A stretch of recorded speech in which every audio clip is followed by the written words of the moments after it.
Манасты манас кылган бойка болсо, баяманды баяман кылган ушул байтору дейт го. Бул жаныбар байтору ага. Өзүңүз билесиз бул улактарынчы. Чоң-чоң жыйындарга жаап жүргөн баяман балбан. Немеден базар болгондон ушу алып талаш болуп, бир жерден талаш болуп сатылбай сатышка туру кетет. Жакшат. Но буну алган адам күйбөйт да. Ким жаңыдан улак баштай турган болсо ушу любой улакчы кылат го дейм. Шыгылы кызыгуу эле болсочу. Ат улакчы кылат. Буну бул сур өзүңүз билесиз, бул сурдун өзүңүздө да бар бул сур аттын балдарынан. Буну ошо баягы соктогу бизден кеткен алдагычы. Жеңиш ака сатканда ушу Жеңиш аканын эмеси аяктайм ал атты билесиз. Сорну көп легендарлуу ат. Генерал деп. Буну ошого генералдай болсун деп буну генерал деп койгонбуз. Өзү да окшош экен. Генерал копия да. Копия экен. Жанакы буттары, арка жактары. Кадам жайда Алмаз палван чабат да Кыргызстанга чыккан да. Айдаркенде Алмаз палван чабат. Алмаз палван легендарлуу палван алдагычы. Бүт Баткен областтан таанылган. Чындыгында бирок генералга окшош экен. Генерал бир кандан да. Наркыны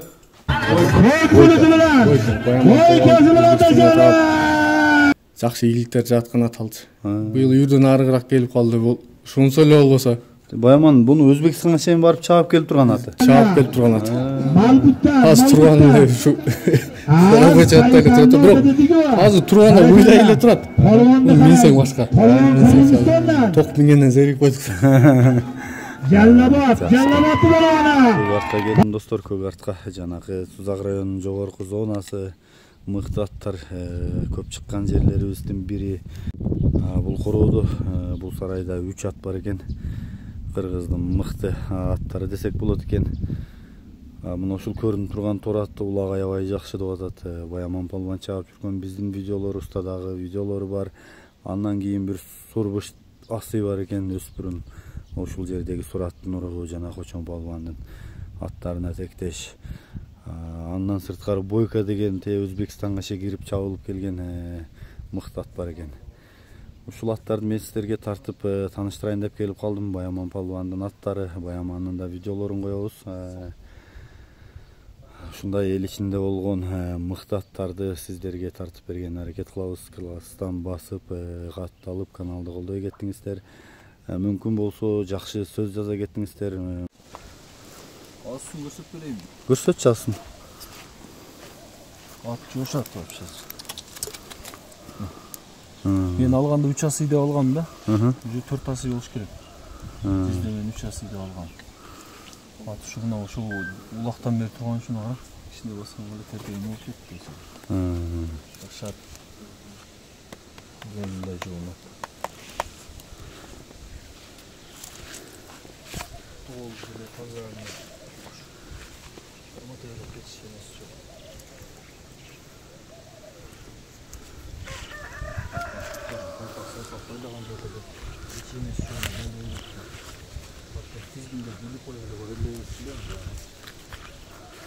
Палван өзү больницада экен. Телефон чалып мени бул жака жөнөттү. 3 аты бар экен, сатылат дейт. Теги да, улагы да өтө жакшы экен.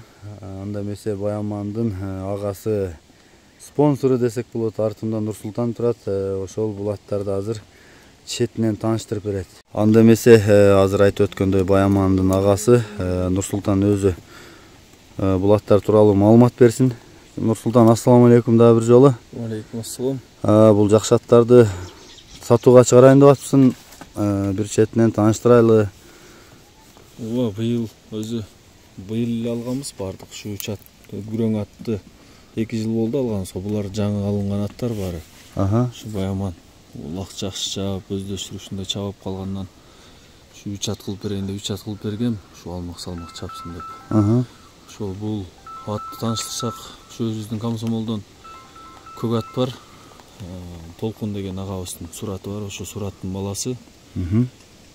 Ушу өзүбүздөн эле алганбыз. Өкүл баламан алгам атты. Ат кылып улакка чабайын деп. Ушу Баяман кичине ден соолугуна байланыштуу 1-2 жыл перекургул дегенден улакты. Ошого перекургулуп, баягы ушу быйыл Москвага кетип жатат.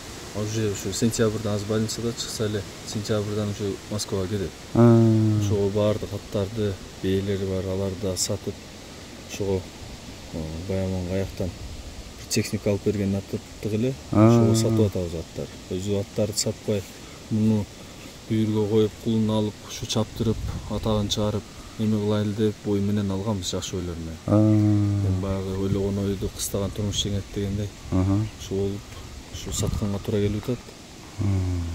Ушу жашы мына күзгө жаңасы болду, азыр жаңасы ушундай. Ушу буну азыр секин эле бастырып атабыз. Ушу акырында чоң ташта биринчи улак болгондо ошондо бир жолу барып салынды. Ошондо алып келип такаларын чыгарып токтотуп койгонбуз. Ошо боюнча баягы өзү дагы берде болбой Москвага барды леченияга. Аерден келип Төбө башында лечения кылды астмасын. Азыр Кочкор атада ушу больницада. Эми азыр келсе эле чыкса эле андан ушу Москвага жөнөтөбүз. Ошо аттарды сатып, пул берип жөнөтүш керек болду. Ошого биринчи атыбыз ушул. Кочон полвандын аты менен Толкун аканын аты бир тууган. Ошонун баласы болду. Жакшы экен, жашы эми жаңасы болду. Эми жаңасы болду. Ушу күздүк кулундардан да. Анан боюна да кызыгат да, боюн айталы, ченеп көргөнсүңбү? 1.60-тан жогору. Эми гарантия мынча деп айта албайм, 1.60-тан жогору. Ченеп уровеньге салып көргөн эмеспиз. Эч ушунча аталып уровеньге салып метрлеп деле өлчөгөн эмеспин эми. Тегине карап, эмесине карап эле алганбыз. Жакшы. 1.60-тан жогору. Анан улакка чабылган ушу бир гана ушу чоң ташта барып ушу жазда баягы салды.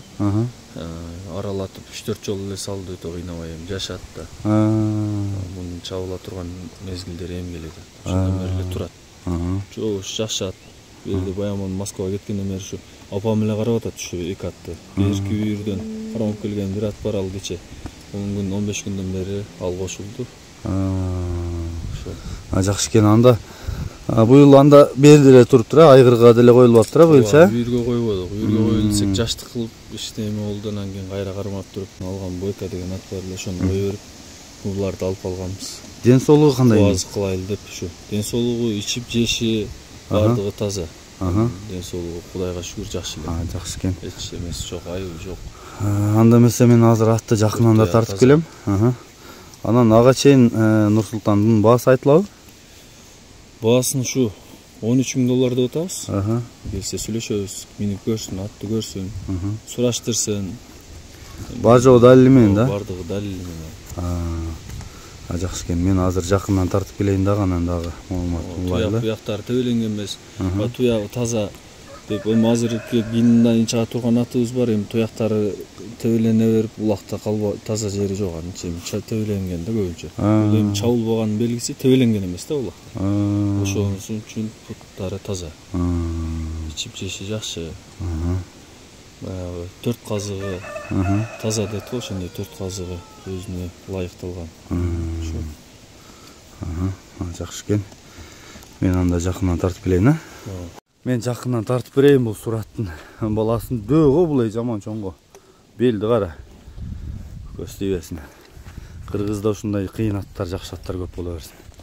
Элде болгон жакшы аттарды биз айта берели элге.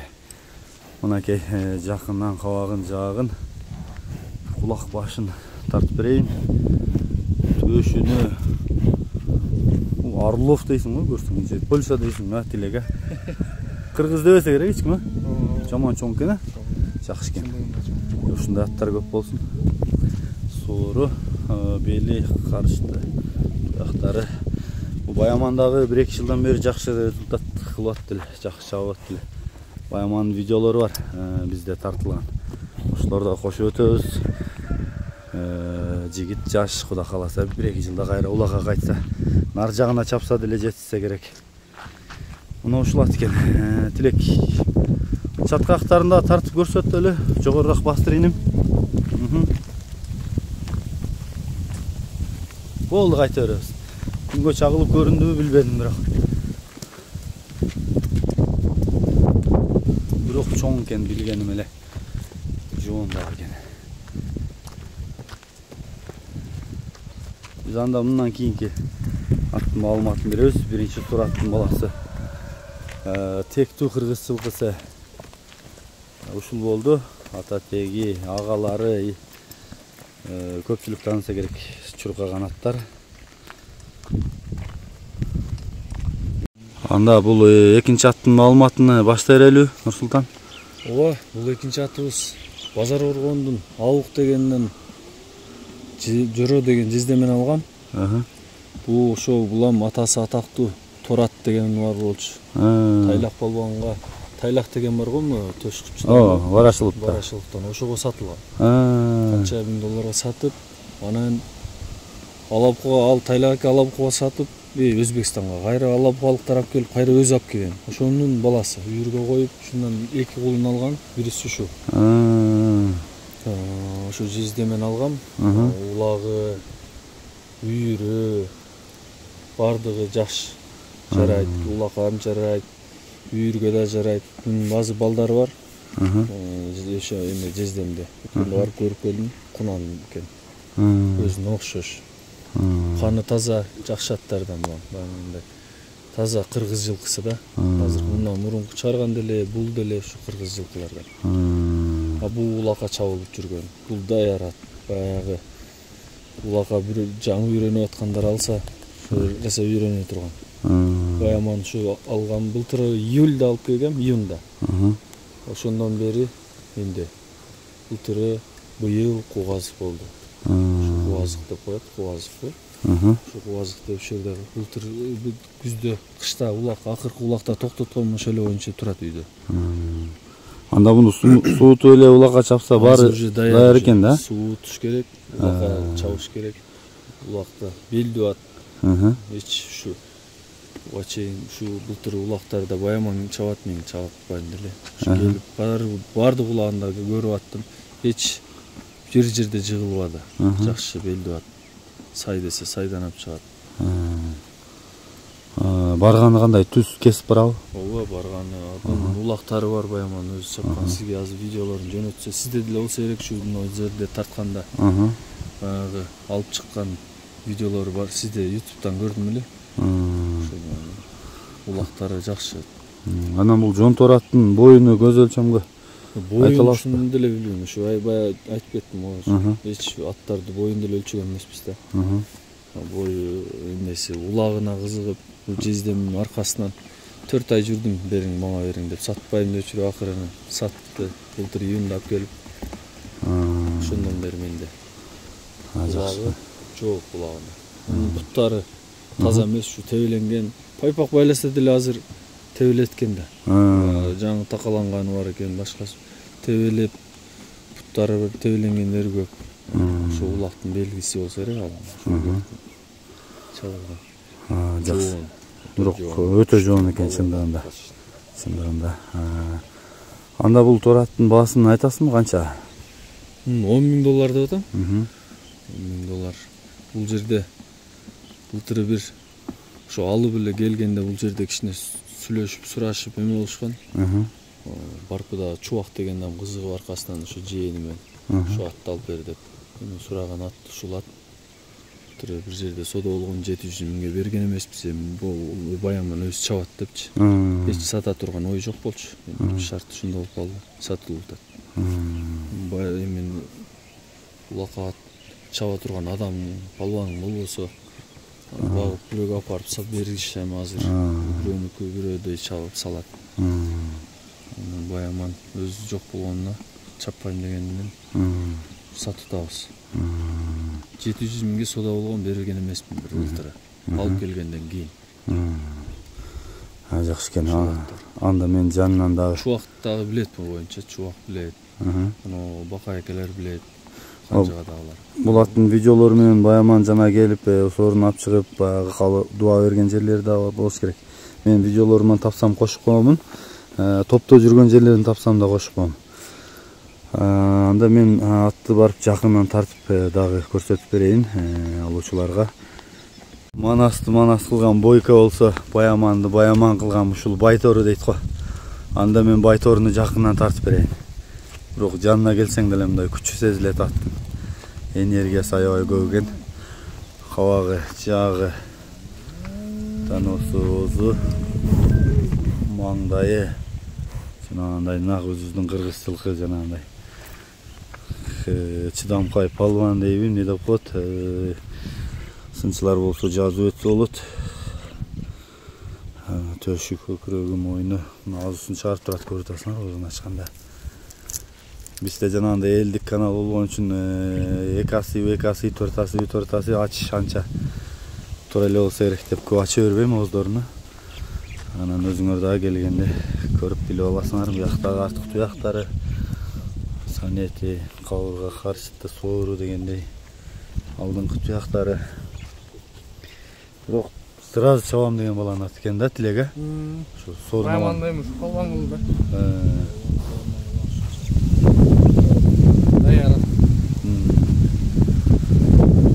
Эмне сөз кошуласың достуң аттарына, көрүп жүрөсүң, кандай аттар? Мындан мурункусу кандай? Жакшат, баары эле жакшат, баары жакшы. Жана сур боюнча дагы айтпайсыңбы? Сен дагы сурларды багып жүрдүң эле бар. Ооба, сур дагы эле бар өзүбүздө. Легенда да. Жакшы экен. Эл баалайт. Эл бааласын. Мына ушул ат экен. Баасы да угулду. Чалып байланышасыздар. Тилегем Нурсултан айта албайт. Көз өлчөмү канча тураттын бою? 1.60 тегереги. Тегерегиби? Ооба, 1.60 тегереги. Бирок үстү мындай өтө жогон. Сен купулуңа тоозуң да. Жакшы экен. Чындыгында күчтүү ат. Анда биз мындан кийин да бир атыбыз бар, үйүрдөн жаңы эле келди. Ошол атты дагы көрсөтүп өтөбүз. Ал дагы аябай кызмат кылган улакта. Жакшы ат экен. Ошол ат менен таанышабыз эми. Жаман арыктап турбу киши. Менде видеолор бар. Жаздагы видеолорунда кошуп коемун. Баяман бул атты минип Өзбекстанга чейин барып чаап келген экен.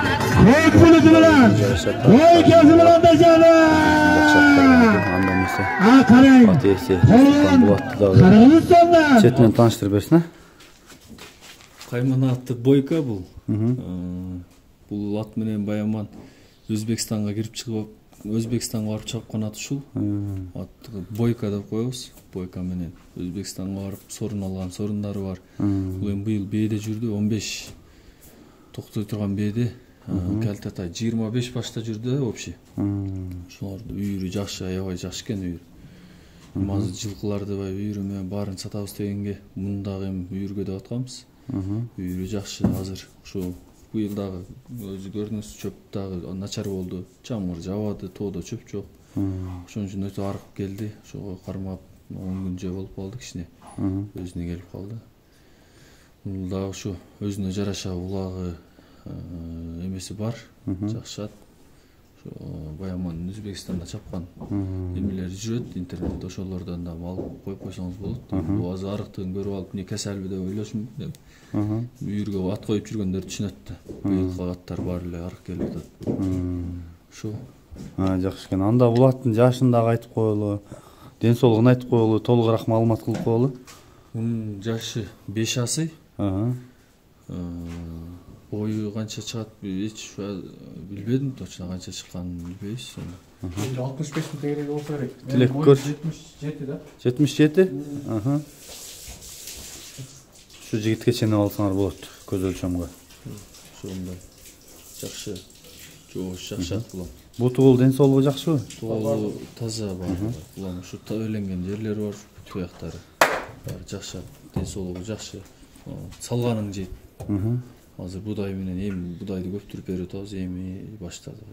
Жем берген. Эми көбөйтүп атабыз. Биринчи 2 чөмүчтөн эле баштаганбыз, азыр ушул 4 чөмүчкө чыгып калды. Жаңыдан улак чыгып аткан адамды улак чыгылат да. Үйрөнгөн ат кайерде кайсы ишти көрсө билет.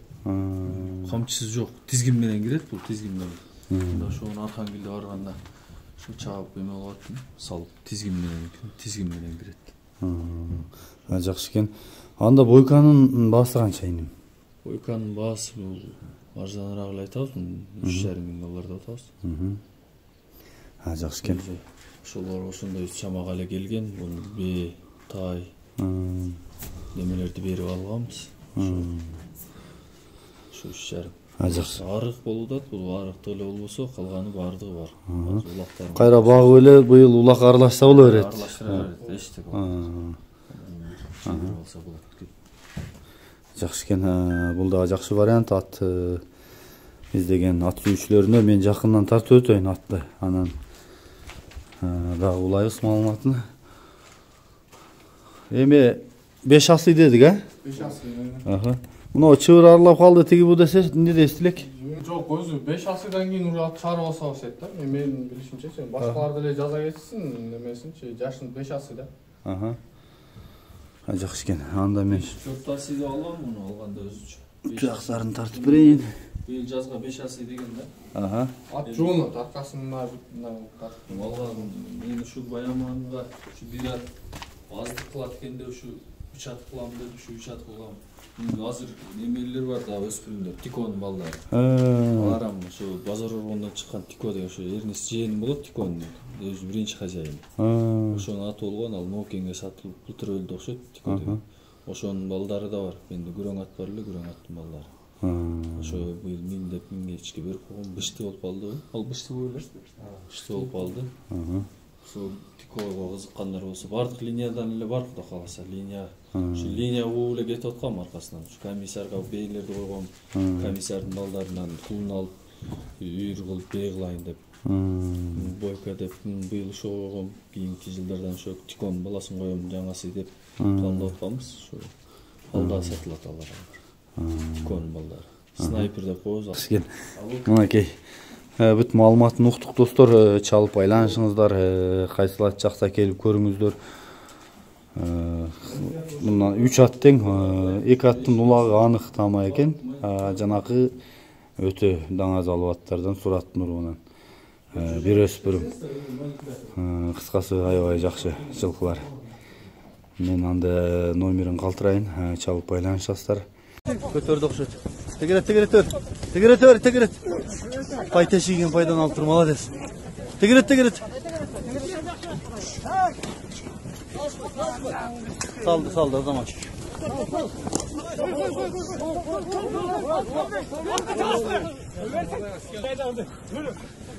Баяман салып алдың, молодец.